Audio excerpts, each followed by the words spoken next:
एक बिल्कुल ही जो बिहार या पूरे पूर्वांचल या पूरे उत्तर में एक परंपरा रही है कि किन्हीं के माता पिता की मृत्यु के बाद वो मुंडन करवाते हैं। उस संदर्भ में उन्होंने वो बात रखी। अगर इस पे आपको शिकायत है, इस परंपरा के खिलाफ शिकायत करिए, खत्म करवाइए इस परंपरा को पूरे देश से, वो उचित होगा ना, सिवाय इसके कि आपने हेडलाइन मैनेजमेंट के लिए ये कंप्लेंट डाल दिया। नीतीश कुमार की गारंटी कौन लेगा जो नहीं पलटेंगे फिर?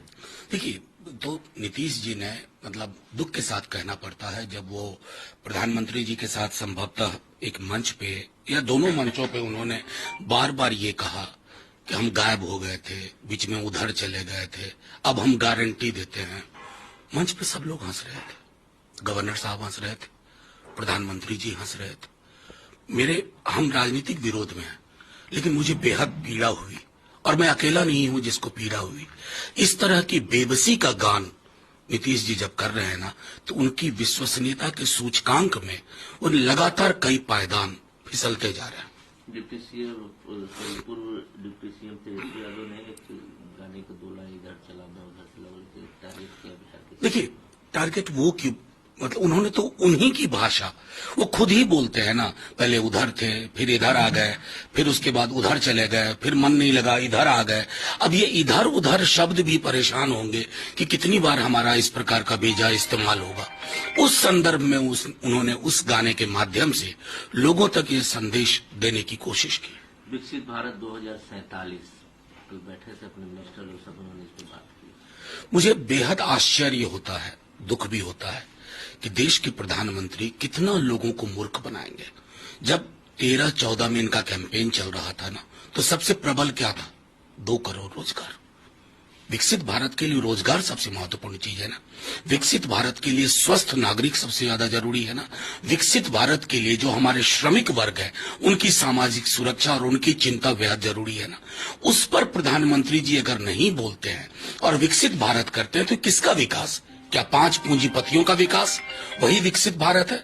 विकसित भारत के लिए जिसको कहते हैं ना, भारत माता ग्रामवासिनी, वो कितना विकसित होती है, उससे पैमाना तय होता है, वही मूल्यांकन है। प्रधानमंत्री जी खुद भी मूल्यांकन कर लें, उन्हें अफसोस होगा कि उन्होंने इस देश के 10 बरस जाया कर दिए।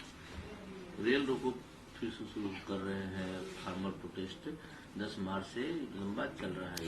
देखिए, सीधी सी बात है कि अगर किसानी कौम को, उसके सरोकार को आप नहीं समझेंगे और ये सोचेंगे कि माई वे और हाईवे में आप कुछ भी कर बैठेंगे, तो मैं समझता हूं कि आपके लिए वैचारिक रूप से, राजनीतिक रूप से भी ये कहीं से भी उचित नहीं है।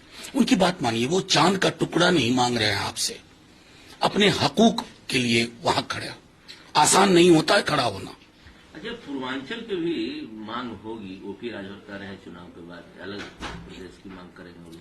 कई बार इस तरह की मांगे उठी हैं उत्तर प्रदेश में कि एक विशाल प्रदेश है, कई लोगों ने गवर्नेंस के आधार पर इसकी बात की, लेकिन ये बहुत ही कॉम्प्लेक्स सवाल है और इसको इस तरह हल्के में आप इसको उभार करके डील नहीं कर सकते। जो 195 कैंडिडेट की घोषणा कर दी है बीजेपी ने, कैसे देखते? उसमें से 4 तो चले गए, 4 तो कह रहे हैं हम चुनाव ही नहीं लड़ेंगे, चाहे नितिन पटेल महसाना से हों, पवन सिंह आसनसोल से हों, और 1-2 नाम हैं। तो मैं उसको कैसे देखूं, ये उनकी पार्टी का आंतरिक मामला है, लेकिन 400 पार कहने वाली जुबान लड़खड़ा रही है। राहुल गांधी कहते हैं कि जो अनएम्प्लॉयमेंट रेट है पाकिस्तान से डबल है इंडिया में। नहीं, ये राहुल गांधी की आंकड़ा सरकार का है भाई, सरकार का आंकड़ा है। राहुल जी कह रहे हैं तो ये खबर बन जाए कि क्या भाई हर जगह खोट ढूंढते हैं। सच तो ये है कि बीते 4.5 दशक में अनएम्प्लॉयमेंट रेट इतना कहीं नहीं था, कभी नहीं था इस देश में। उसका कारण है कि सरकार की नीति और नीयत में युवाओं को रोजगार देने की कोई योजना नहीं है। जरा ये आप लोग स्वयं भी पता करिए कि कितने लोग रिटायर हुए हैं और उनके बरक्स कितनी अपॉइंटमेंट हुई है। पहले रेलवे में कितनी रिक्तियां निकलती थी, अब कितनी रिक्तियां निकलती हैं। सेना में तो अग्निवीर के माध्यम से आपने एक ऐसा बोझ डाल दिया है जिससे कि युवा